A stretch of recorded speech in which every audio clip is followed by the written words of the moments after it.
Jelaskan gimana kondisi angkutan saat ini, khususnya L300. Selama ini bang, gimana kita bilang? Ya, orang kadang-kadang hari ini kita ada orang dari pulang dari Biru kosong. Selama ini sebenarnya orang sekali mungkin kadang ekonomi kurang, masyarakat kita yang selama ini kan agak kurang dia ekonomi. Jadi suaranya mau kemana kita melancong kalau nggak ada uang di kantong kita. Nah, itu. Jadi gimana kita bilang seharusnya kita bilang kalau rakyat biasa ini harus bantu lah. Kalau tarif angkutan gimana bang? Tarif angkutan sama juga itu bang. Tetap normal? Kecuali barang sembako itu udah lain ya kan. Ini penumpang orang dia. Orang ini selama ini sepi kali.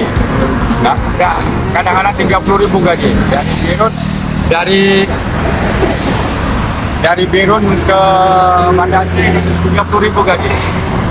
Bayangkan cukup untuk perumahan kali kita.